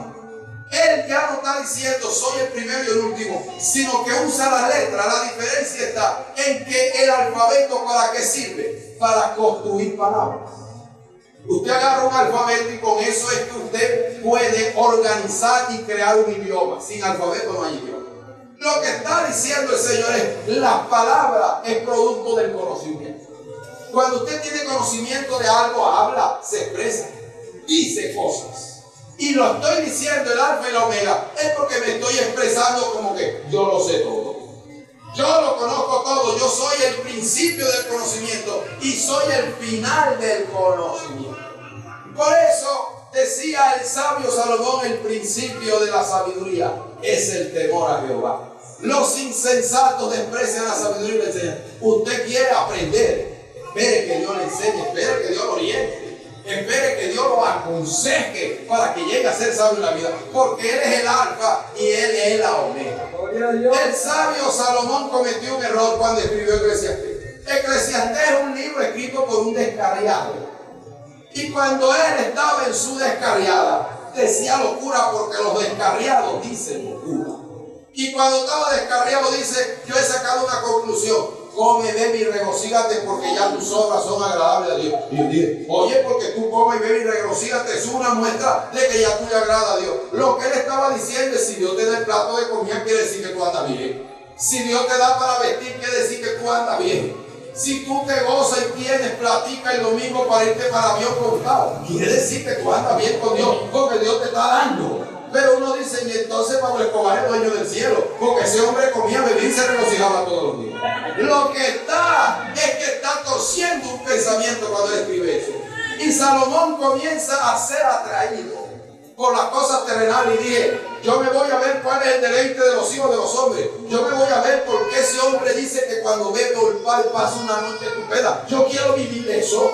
Yo quiero ver qué placer tiene un hombre cuando le pega cacho a una mujer. Yo quiero vivir eso. El otro dice que el cigarrillo es lo mejor que le ha pasado en la vida. Yo me voy a meter un Marlboro a la boca para ver en qué se experimenta eso. Yo quiero experimentar bailar, porque dicen que bailar pegado es lo más sabroso que hay. Yo voy a bailar vallenato a ver cómo es eso de bailar pegado. Y comenzó a experimentar las cosas del mundo y gastó años en eso para ver si Dios tenía razón, a ver dónde está equivocado. Y cuando escribe el capítulo 12 dice: le voy a dar el mensaje de la conclusión de lo que he vivido, de lo que he podido aprender, de todo lo que he experimentado. Y todo el que estaba pendiente de la enseñanza de Salomón dijo: ¿será que Dios se equivocó? Encontraste el error. ¿Verdad que el evangelio es una locura? Le digo: no hay fin de escribir muchos libros, y el mucho estudio fatiga de la carne. El fin de todo discurso es este: me he dado cuenta que el que lleva la contraria de Dios se equivoca, perdí mi tiempo. El fin del discurso es: teme a Dios y guarda sus mandamientos, que ese es el todo del hombre. Si usted obedece a Dios, usted no tiene que sufrir lo que otros han sufrido, usted no tiene que experimentar lo que otros han experimentado, usted no tiene que irse al fracaso. El que le obedece a Dios, camina en la palabra, está ante el discurso y el mensaje más sabio que ha podido llegar a la mano del hombre. Dios le dijo a Josué: medita en mi palabra y todo lo que hagas prosperará, conquistará la tierra, serás bendecido, vas a progresar y vas a ver la bendición de Dios. Agárrese de este consejo precioso y hermoso, que ahí está su palabra de victoria, ahí está su palabra de bendición, ahí está su buen futuro, ahí está lo que usted desea. Hágale caso a un Dios sabio, Él le va a dar la victoria. Alabado sea el nombre de Jesús. Tenemos entonces que Dios comienza a revelarse así. El verso 9 comienza a decirnos a nosotros dónde estaba Juan. Allí rapidito lo vamos a leer para avanzar en esta noche. Apocalipsis 1:9. Yo Juan, hermanos, yo Juan, vuestro hermano y partícipe, vuestro en la tribulación, el reino y en la paciencia de Jesucristo, estaba en la isla llamada Patmos, por causa de la palabra de Dios y el testimonio de Jesucristo. Yo estaba en el Espíritu en el día del Señor, y oí detrás de mí una gran voz, como de trompeta, que decía: yo soy el Alfa y el Omega, el primero y el último. Escribe en un libro lo que ves y envíalo a las 7 iglesias que están en Asia: a Éfeso, Esmirna, Pérgamo, Tiatira, Sardis, Filadelfia y Laodicea. Aquí tenemos la condición en que Juan se encontraba cuando recibió la revelación. Ya hemos pasado dónde nace la revelación, ¿verdad? Ya lo vimos. Dios a Jesucristo Juan por medio de un ángel, y llega después a nosotros por medio de los escritos de Juan. Después viene la salutación, que es la Trinidad, pero ahora comienza a explicarnos Juan a nosotros dónde estaba él, qué estaba haciendo él, en qué condiciones estaba cuando esa revelación viene. Juan habla de una isla llamada Patmos. Esa isla se ubica en el Asia Menor. El Asia Menor se conoce hoy como parte de Italia o de Turquía.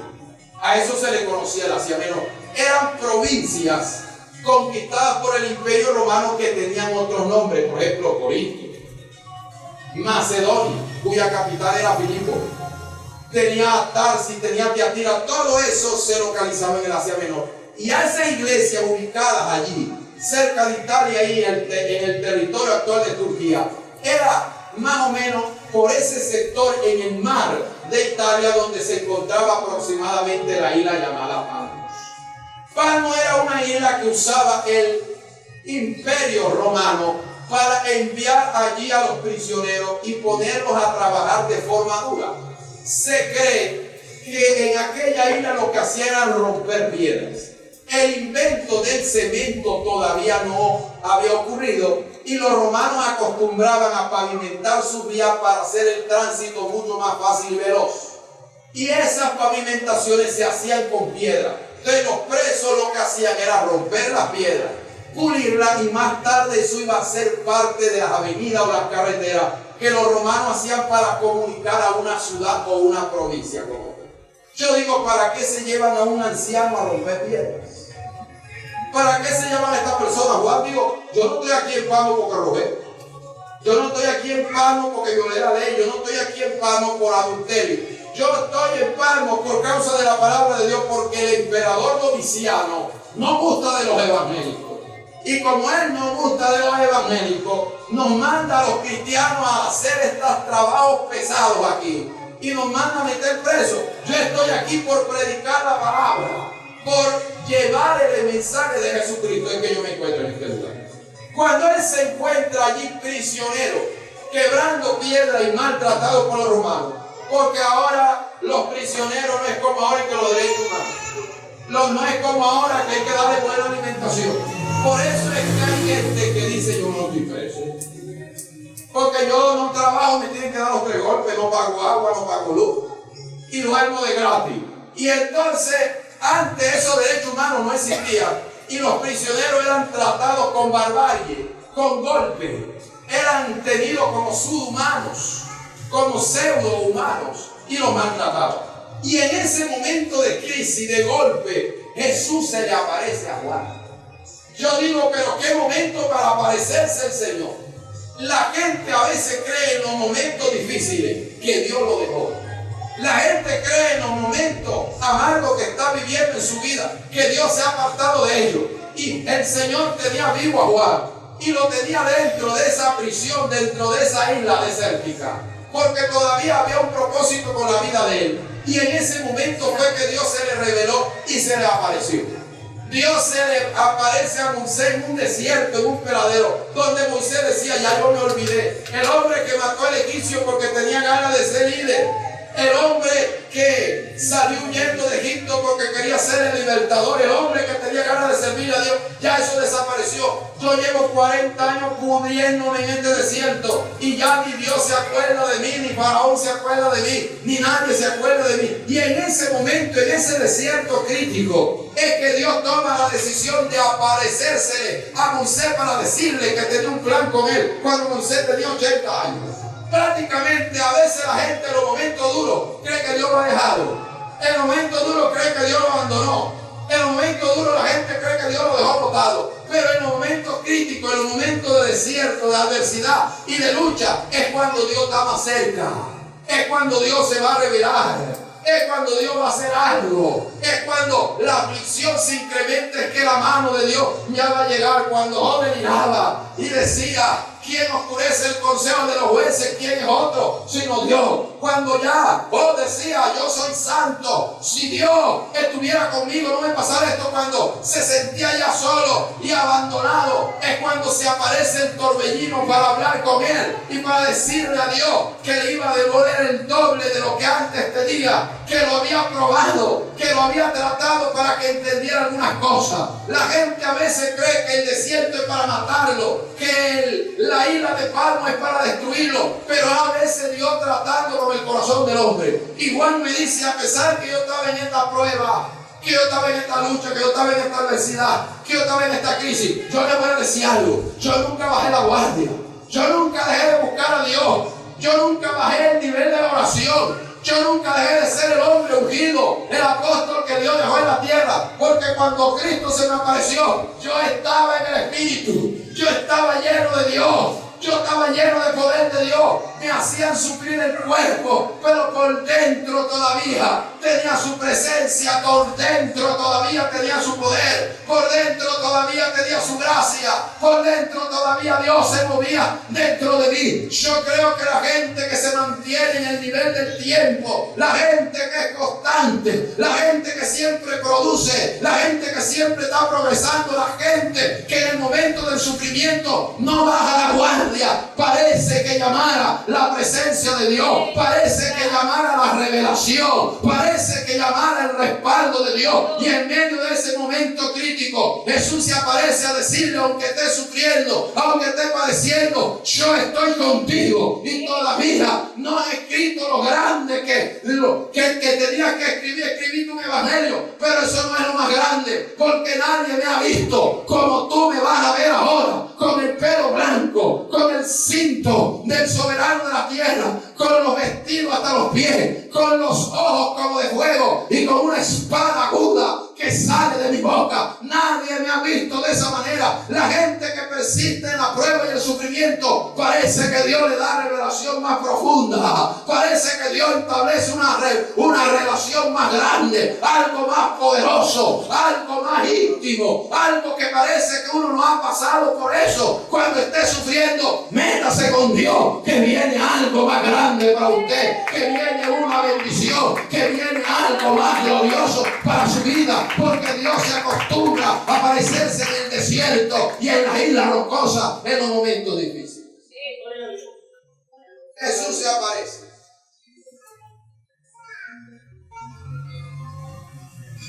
Y cuando se aparece, leemos del verso 12 hacia abajo. Se lo voy a describir por causa de Dios.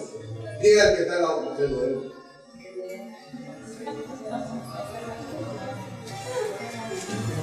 Decile, aquí no hay cama. El verso 12 dice, hermanos, la descripción de cómo Jesús se aparece. Yo he escuchado muchos sueños que la gente dice, vi al Señor Jesucristo. Tenía el pelo negro, tenía barba, tenía el traje azul. Y usted va y otro lo ve de otra manera, y otro lo ve de otra manera, y otro lo ve de otra manera. Las revelaciones de Cristo con el tiempo han ido cambiando. Recordemos que antes el Señor se manifestaba en el Antiguo Testamento como el ángel de Jehová. Y el ángel de Jehová no es un simple ángel como decían dicen los testigos de Jehová. Porque cuando el ángel de Jehová se le aparece a Manoah, le permite que le ofrezca un sacrificio. Y cuando Manoah le ofrece el sacrificio, dice que en medio de la llama, él sube al cielo. Quiere decir que lo recibió. Y un ángel de Dios no recibe sacrificio o no recibe ofrenda de un ser humano, porque eso le corresponde solo a Dios. Ahí hace parte de la divinidad de Cristo.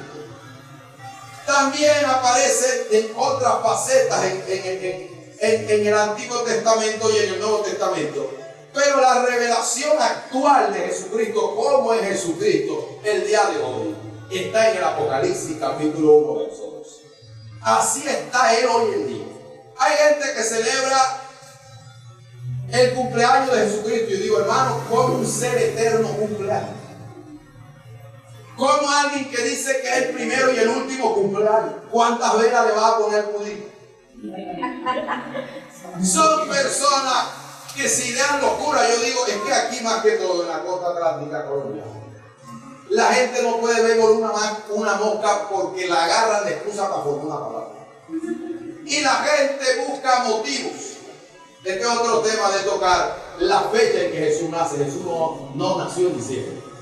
Sin embargo, la gente lo hace por motivos comerciales, porque hay mucho dinero, mucho movimiento económico en diciembre. Y hay que buscar la excusa para que la gente compre. Sin embargo, el Jesús actual no es un niño. El niño Jesús, ya Jesús no es un niño. Tú no puedes adorar a Dios como Él era antes, tienes que adorarlo como es ahora. Nosotros recordamos la niñez de Jesús porque fue el proceso que Él vivió en la tierra para salvar al hombre. Nos da enseñanza, pero no podemos verlo como un niño. Tenemos que verlo como lo que es en el día de hoy. Juan comienza a dar una descripción de las cualidades en el capítulo 1 a partir del verso 12. Que yo se las voy a dar de forma rápida, yo sé que el tiempo va a pasar. Primero aparece como llama de fuego. El fuego es penetrante. Al ser el fuego penetrante, quiere decir que los ojos de Dios no ven superficialmente, sino que los ojos de Dios ven más allá de lo que uno como humano puede ver. Por eso Jeremías dice en el capítulo 17 que Jehová escudriña lo profundo del corazón. Quiere decir que Dios no ve como ve hombre. Usted recuerda que Samuel fue a ungir a uno de los hermanos de David y Dios tuvo que detenerlo, él era un profeta, pero no dejaba de ser hombre. Y Dios le dijo, porque el hombre ve lo que está delante de sus ojos, mas yo miro el corazón, a él lo desecho, no va a ungir. En otras palabras, tú estás viendo como hombre, tú no estás viendo las cosas como yo las veo. Cuando el joven rico, el Señor, le dijo cómo podía ser salvo, guardar los mandamientos, el rico le dijo, yo los he guardado todos desde mi juventud. Y dice que Jesús le amó. En el libro de Marcos, lo que estaba diciendo era, me he dado cuenta que lo que me ha dicho es cierto, no me está mintiendo. Y le digo, ve y vende todo lo que tiene. Porque Jesús vio que en él faltaba algo. Le digo, una cosa te hace falta, ve y vende lo que tiene. Porque el Señor ve lo que hay en el interior del corazón. Cuando la Biblia está diciendo que Dios ve, no está viendo la parte superficial de uno, sino que está viendo lo que hay en el interior de la persona. Esos ojos como llama de fuego hablan de cómo Dios penetra. Usted le puede meter fuego a cualquier cosa. Cuando cayeron las Torres Gemelas en Estados Unidos, las Torres Gemelas fueron hechas antimisil. Un misil caía en la torre y no la tumbaba. Pero el fuego que produjo los 22,000 litros de gasolina que llevaba en el ala los aviones, creó un vapor, una temperatura tan alta que las columnas que eran de acero se derritieron y las torres se vinieron a pique. Hermano, el fuego lo consume todo.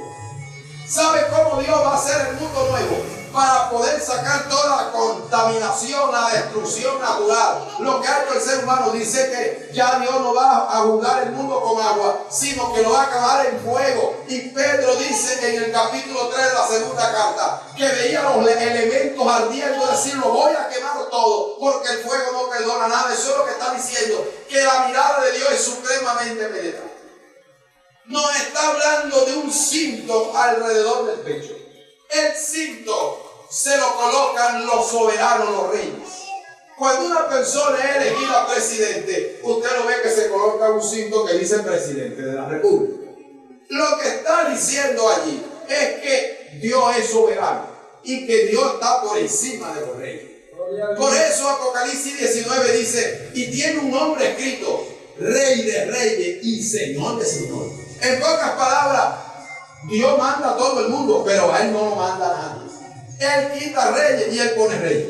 Hay gente que en su arrogancia han creído que nadie lo tumba de ahí, que nadie lo saca de ahí, que nadie haga una posición y que creen que ellos por sí mismos han sido colocados, pero están en un grave error.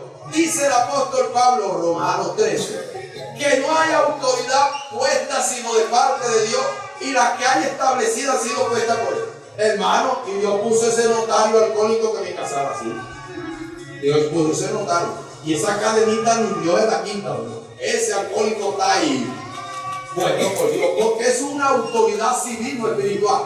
En la autoridad espiritual Dios no pone alcohólico, pero en la autoridad civil usted puede encontrarse un policía corrupto. Y Dios lo puso ahí. Usted puede encontrar un marido adúltero, pero esa autoridad hace parte de ese hogar.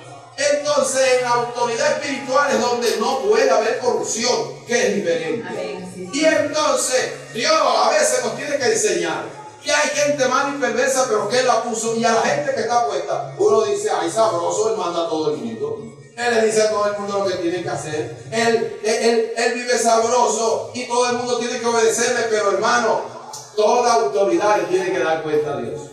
Y podíamos recordar el hombre que la Biblia dice que ha sido el gobernante, no la Biblia, la historia. Dice que ha sido el gobernante más grande que ha tenido la tierra en toda su historia. Y este hombre, Nabucodonosor, tuvo un sueño de advertencia de parte de Dios, que donde un árbol se caía, y viene Daniel y se lo interpreta, dice, ese árbol es usted, y todos los que están debajo de la sombra del árbol se van a ir, el fruto se va a esparcir, y Dios va a tratar con usted, y el árbol va a quedar atado a la raíz con atadura de hierro y bronce hasta que pasen 7 tiempos, y usted reconozca que el Altísimo es quien gobierna en el reino de nosotros. Este hombre, este mandatario se creía que él estaba ahí por sabio, por entendido. Hay gente que cree que tiene un puesto y no que fue Dios quien lo puso, sino que no había otro. No había un sabio como yo, es que era lógico que tenían que ponerme a mí. Es lógico que si yo no estoy aquí no funcionan las cosas. Es lógico que si yo no soy quien da la idea, esto no marcha. Soy indispensable. ¿Qué haría Dios sin mí? Quedaría varado. Quedaría sin moverse, quedaría un inútil. Dios debe estar agradecido por mi existencia. Y Dios le dijo, pero ¿qué? Este hombre hay que atesarlo. Este hombre hay que apretarlo.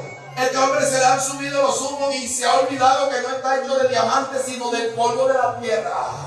Se le ha olvidado que es un mortal como cualquier otro, y que el hecho que tenga una coronita, que el hecho que tenga tenga un diploma, el hecho de que tenga buen apellido, el hecho de que tenga plata, el hecho de que le haya dado una posición de honor, no quiere ser Nabucodonosor, que tú seas mejor que otro. Y de frente se estaba moviendo allá en su sala y vio Babilonia y dice esto, y que lo construyó la gracia de Dios.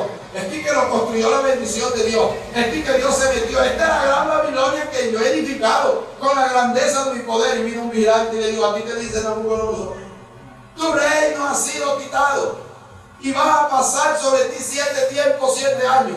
Y vas a bañarte con el rocío del cielo. Y te van a crecer uñas como las aves y vas a comer pasto como los bueyes. Hasta que reconozca que el Altísimo gobierna y tiene dominio en el reino de los hombres y puede ir al que él quiere, al que le da la gana, y el hombre perdió la razón. Todo el mundo se quedaba viendo a Nabucodonosor, observando, y este no era el osado, este no era el inteligente, este no era el grande, este no era el poderoso, este no era el sabio, este no era el entendido, este no era el autosuficiente, que todo funcionaba, mire, comiendo como un animal. Imagínese usted observar a alguien comiendo pasto como un buey, comiendo pasto como un animal. Ese hombre tenía un desodorante y una colonia que había que ver a 100 metros, porque nada más se bañaba con el rocío del cielo. Si había verano, no se bañaba. Tenía que caerle agua y la gente está podrido, manío. Y la gente, los psicólogos y los psiquiatras, eso no tiene esperanza ni no para nadie. Ya eso quedó así. Búsquele un collar y métalo en una jaula, que ese hombre no tiene esperanza. Y en medio de la locura, a los 7 años, comenzó a reconocer la soberanía de Dios. Hermano, para uno ser cristiano, para uno acercarse a Dios, nos está enseñando la palabra. No tienes que tener ni razón, no tienes que tener sabiduría, amén, no tienes que ser inteligente, no tienes que ser estudiado. Lo que tienes que tener es un corazón arrepentido. Que cuando hay un corazón arrepentido y se reconoce que el ser humano no es nada y que Dios lo es todo y que es soberano y que es poderoso, Dios es tan bueno que te levanta, que te restaura, que te ayuda, que te da la mano. Y agarró a Nabucodonosor, vuelve al trono y todo el mundo sorprendido. No puede ser. Si usted lo diagnosticaron loco, lo diagnosticaron sin razón, a usted lo diagnosticaron sin futuro, usted no podía volver al trono. Pero en su humillación me imagino que dijo, pero reconocí que no estaba aquí por mi propia fuerza, reconocí que el que me había puesto era Dios, y en su misericordia volvió y me dio la posición que antes tenía. Cuando uno se humilla delante de Dios, Dios es bueno para levantarlo y para volverlo a colocar a uno en lugar de bendición. Alabado sea el nombre del Señor. Tenía el 5, el que manda aquí en Dios. Parece que no fue. Toda potestad me dada en el cielo y en la tierra. Tenía, hermano, una ropa que llegaba hasta los pies, ¿verdad? Habla del sacerdocio. Quiere decir que cuando el Señor se le apareció a Juan, solo le mostraba los pies, lo que indicaba que estaba cumpliendo una función de sacerdote.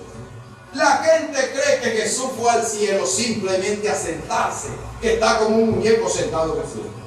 Pero la Biblia no dice que Jesús está desocupado en el cielo. La Biblia nos dice que Jesús está trabajando en el cielo. ¿Y qué está haciendo Jesús en el cielo? La Biblia dice en 1 de Timoteo capítulo 2 que hay un mediador entre Dios y los hombres, Jesucristo hombre. En pocas palabras, yo estoy mediando con ustedes. Yo estoy diciéndole al Padre, espérate otro ratico, que todavía hay gente que no se ha arrepentido. Espérate, aguántate un poquito todavía, que hay mucho pueblo de Dios dormido. Espérate, aguántate otro poquito, levántalo, dale otra oportunidad, ayúdalo, no lo vaya a cortar. Todavía visito, dale un sueño, todavía dale un trato. ¿Qué está haciendo Jesús mediando? ¿Y por qué Jesús está mediando? Porque Jesús fue hombre y Jesús se constituye en un puente. ¿Cuál es el puente en que el Señor se constituye? Yo fui hombre y yo sé lo que siente el hombre. Y yo también soy Dios para entender a Dios. Entonces yo entiendo al Padre y también entiendo al hombre. Puedo bregar a Dios por el hombre porque yo lo entiendo. Yo tuve sed, yo tuve hambre, yo me cansé en el camino. Yo también lloré, yo también sufrí. Yo puedo llevar esas circunstancias a Dios, pero yo también soy Dios y yo sé lo que Dios piensa del hombre y puedo hablarle al hombre qué es lo que Dios está pensando, porque yo también soy Dios. Dios se convierte en un mediador. No aparece mediadora. No aparece Pedro abriendo la puerta diciendo que uno entre y el otro sale. No aparece nadie interviniendo. No aparece el intercesor de Pablo, no aparece Timoteo, no aparece San Francisco de Porra, no aparece San Gregorio, ni San Juan, ni San Judas. Aparece simplemente un mediador.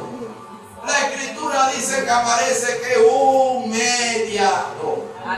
Es un mediador. ¿Qué está haciendo Jesús en el cielo? Orando por usted. Dios, el Señor está en el cielo orando por usted.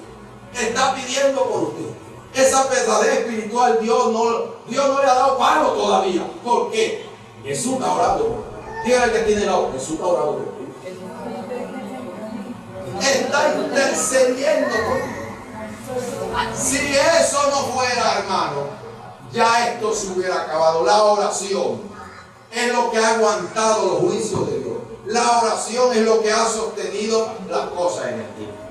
Tenemos la espada aguda de dos filos. La espada aguda representa la palabra y tiene dos filos porque corta por ambas partes.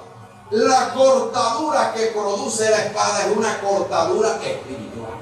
Eso lo encontramos en Hebreos 4:12, que dice que la palabra de Dios es viva y eficaz, más cortante que toda espada de dos filos. ¿Qué algo vivo? Que la palabra de Dios no muere. Si la palabra de Dios caducara o muriera, tuviera fecha de vencimiento, lo que la palabra hacía en un momento ya hubiera desaparecido. Por decir, usted le dice, Pedro, usted me va a sostener esto, usted lo va a agarrar, usted lo va a cargar todo el tiempo que usted viva. Si usted le da un morral a Pedro para que lo cargue toda la vida, cuando Pedro muera, ¿qué pasa con el morral? Si Pedro mientras vivía cargaba el morral, cuando Pedro muera, ¿qué pasa con el morral? Ya no lo puede cargar porque murió. Cuando la Biblia, si tuviera o tuviera caducidad, eso indicaría que lo que hizo dejaría de tener efecto, desaparecería. ¿Cómo yo sé que la Biblia está viva? Porque Dios dijo, sea la luz, y todavía hay luz. Quiere decir que la palabra sigue viva, porque la palabra no solo crea la luz, sino que la sostiene.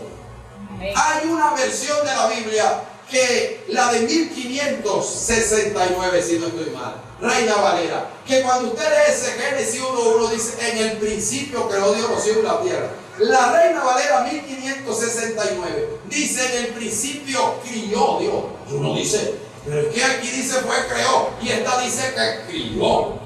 Criar es una cosa diferente a crear. Lo que está diciendo es que Dios no solamente crea las cosas, sino que Dios también sostiene las cosas. Cuando la palabra de Dios crea algo, no solamente la crea y la abandona, sino que la crea y queda sustentando lo que ha creado, de lo que está tratando de decir. Dice que Jehová fundó la tierra sobre su columna. Lo que está diciendo es, ¿sabe por qué la tierra no se ha acabado? Sacándole petróleo, sacándole carbón, sembrando cocaína, destruyendo la contaminación. ¿Sabe por qué no se ha caído? Porque fue Dios que la fundó. Y el hombre no tiene poder para destruir lo que Dios ha parado. Por eso es que la tierra no se ha caído, porque todavía Dios la sustenta. Y Pablo dice, ese principio me huele a la vida espiritual. Por eso le voy a decir a los filipenses que Jesucristo, con la buena obra que comenzó en nosotros, la perfeccionará hasta el día de Él. Quiere decir que si Dios te dio nuevo nacimiento, que si Dios te trajo el Evangelio, que si Dios te dio una palabra para cambiarte la vida, esa palabra no solamente tiene un efecto para ahora, sino que tiene un efecto dentro de la eternidad. Y si te trajo, no te trajo para que mañana te descarriara, no te trajo para que fueras un fracasado, no te trajo para que el diablo te ganara la batalla, no te trajo para que la tentación te venciera, no te trajo para que la prueba fuera más fuerte que tú. Si te trajo y te dio una palabra que te cambió, esa misma palabra te va a sostener hasta el día que Dios decida venir por ti y darte un lugar en el reino de los cielos. Estás aquí porque la palabra de Dios te sostiene, y esa palabra que te sostiene tiene la labor, si tú le abres el corazón, de arrebatarte y llevarte al tercer cielo para vivir en la presencia de Dios por toda la eternidad. Alabado sea el nombre del Señor. Es una palabra de doble filo. Tiene dos filos. corta para nada. El consejo que yo le doy esta noche también es para mí. Corta para allá y corta para acá. Usted no sabe la impresión que tiene un alcohólico cuando le habla a otro y le dice, no bebas más. ¿Qué piensa el otro alcohólico? Oye, pero esa espada tiene doble filo, hermano. Me estás cortando a mí, pero también eso deberías escucharte tú. Lo que le está es que cuando alguien dice algo, eso también rebota para él. La palabra cuando se expresa es para todo el mundo. No hay ninguna excepción. Tenemos entonces los pies como bronce bruñido. El bronce bruñido es una aleación que es supremamente fuerte y representa los juicios de Dios. Recordemos que la Biblia nos enseña en Apocalipsis capítulo 14 que Dios pisa el lagar de la ira de Dios. ¿Cómo se pisa el lagar? Valga la redundancia con los pies. Lo que está diciendo es, yo los voy a humillar, yo los voy a pisotear. Cuando habla de pisotear es de humillar. Los voy a humillar, los voy a derrotar, los voy a acabar. Los pies de Jesús indican la ira de Dios, que Dios está a punto de pisotear y desmenuzar la tierra, que viene con pie de plomo, que viene con pie. Bueno, el Apocalipsis entonces está dividido en tres términos. ¿Cómo se llama el texto que usamos para comenzar el estudio de esta noche? Apocalipsis 1:19. Las cosas que ves, las que son y las que han de ser después de esto. Está hablando de tres tiempos. Las cosas que ves, las que veía Juan, ¿cuál era? Estaba Jesús con el cinto, con los pies con bronce bruñido, con los ojos como de fuego, con los cabellos como blanca lana que indica la sabiduría, con el vestido sacerdote. Esto es lo que estás viendo, escribe. Las cosas que son, las que estás viendo ahora, las que son el presente, las que han de ser después de esto. El libro contiene tres cosas: pasado, presente y futuro. El pasado del Apocalipsis es el capítulo 1. Cuando él vio eso era presente, pero hoy para nosotros eso no es presente. Eso ya pasó, ya Juan murió, ya Juan se acabó. Entonces está diciendo que ese es el pasado. Hoy hemos visto que es el pasado. Mañana vamos a ver el presente capítulo 2 y el capítulo 3, que hay que partirlo en dos partes. Entonces el presente son las 7 iglesias, que es la vida de la iglesia actualmente. Estamos viendo hoy entonces lo que hace parte del pasado del Apocalipsis. No todo el Apocalipsis es tiempo futuro. Y el último verso que vemos, el 20, de la figura de Cristo que aparece, es que está con unas estrellas en su mano, ¿verdad? Y dice que las estrellas que has visto son los que... Léalo usted ahí, está en el verso 20, no voy a ver aquí, lea la palabra. ¿Qué dice allí? Son los 7 ángeles, ¿verdad? Y los 7 candeleros son las 7 iglesias. Cada iglesia tiene un ángel. La palabra ángel se traduce en mensajero. Quiere decir que un ángel no solamente es una persona con un cuerpo espiritual sin cuerpo físico, sino que es alguien que lleva un mensaje. La persona que encargada de la iglesia para llevar el mensaje al pueblo de Dios, Dios le llama ángel, pero hace referencia al pastor o al que está encargado de la administración de la iglesia. Hay algunas personas que no comparten este principio y consideran que es un ángel literal de Dios que está parado en la iglesia. Yo digo, ¿y cómo hace esa iglesia para escuchar ese ángel? ¿Cómo hace cuando Dios le escribe al ángel de la iglesia en Éfeso y él le da la carta y se la lee a la iglesia? ¿Cómo hace el ángel para transmitirlo? No me digan que son tan espirituales que ven el ángel día y noche. El otro es que en el libro de Mateo, capítulo 18, verso 10, cuando está hablando de los ángeles, dice que ven el rostro de vuestro Padre. Quiere decir que Dios no necesita escribir un ángel. ¿Usted cree que si Gabriel está en el cielo viéndole el rostro a Dios, Dios le dice escribe una carta ya a Gabriel? Él lo está viendo de frente, ¿para qué le va a escribir una carta? Usted le va a escribir una carta a la mujer suya que usted duerme con ella por la noche. Lo que está diciendo, un ángel no necesita una carta de Dios, porque él está viendo el rostro de Dios, él está hablando con Dios día y noche. No necesita la carta, pero los que estamos aquí en la tierra, que no le vemos el rostro visiblemente, que no oímos constantemente la voz audible de Dios, necesitamos la carta. Eso es lo que está tratando de decir. Los ángeles están en la diestra del Señor. En otras palabras, lo tengo protegido. Es necesario que un siervo de Dios tenga una protección de Dios, porque todos los ataques van dirigidos al siervo de Dios.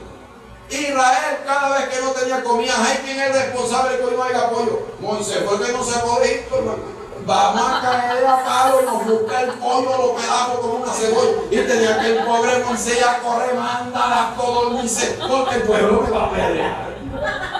Cuando tenían sed agua, Moisés agua, tú te inventaste este cuento, que nos fuiste a buscar y nosotros estábamos tranquilos allá y tú te inventaste esto, agua. O mira a ver qué va a pasar con Séfora, algo va a pasar aquí. Tenía que Moisés correr a Dios para que arreglara el problema. La carga de la obra de Dios siempre va al que está creyendo. Yo digo que el siervo de Dios debe estar formado, debe saber enfrentar las circunstancias, debe ser un hombre o una mujer sabia.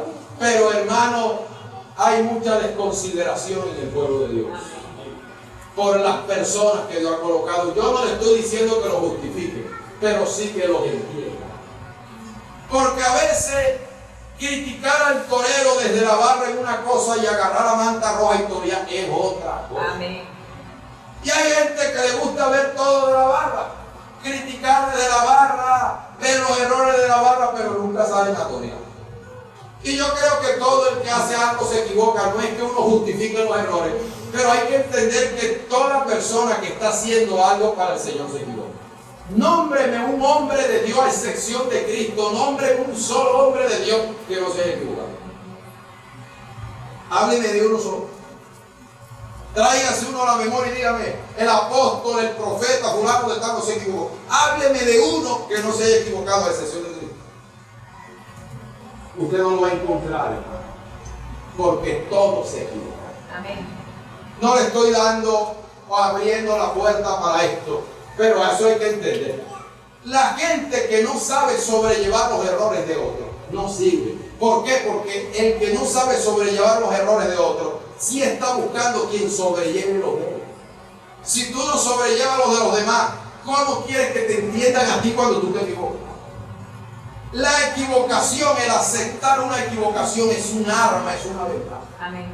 ¿Sabe por qué, hermano? Porque cuando usted se equivoca y alguien le llama la atención y usted acepta su error, mañana usted le puede llamar la atención. Amén. Porque la persona, cuando usted le lleve la atención y no acepte, le diga, recuerde que cuando yo cometí un error, usted me llamó la atención y yo acepté. Debería usted aceptar su error ahora. Amén. La gente cree que aceptar un error es mostrar una debilidad y no es así. Cuando usted acepta un error, Dios le está dando autoridad para que mañana usted corrija ahora. La gente dice, no me venga a hablar nada si usted fue alcohólico igual que yo. Sí, pero el Señor me cambió. Por eso le digo que puede arrepentirse y Dios lo puede cambiar. Usted también. Aleluya. Queda como un ejemplo para aquel que cae en los errores. Por eso el Señor dice que la tiene en la diestra, es decir, le tengo protegido. A Moisés, sí, hermano, lo persiguieron, lo criticaron. Pero ¿qué pasaba con la gente que lo perseguía? ¿Qué pasaba con la gente que lo criticaba? ¿Qué pasaba con la gente que se metía con alguien que estaba caminando en la voluntad de Dios? Hermano, le iba mal. Le iba mal. Y yo digo que hay gente que no crece espiritualmente por eso. Porque vive tratando de meterse con personas que lo que están haciendo es sirviéndole a Dios. Amén. Recuerde que eso tiene una protección especial de Dios. Amén. Porque está bajo su servicio.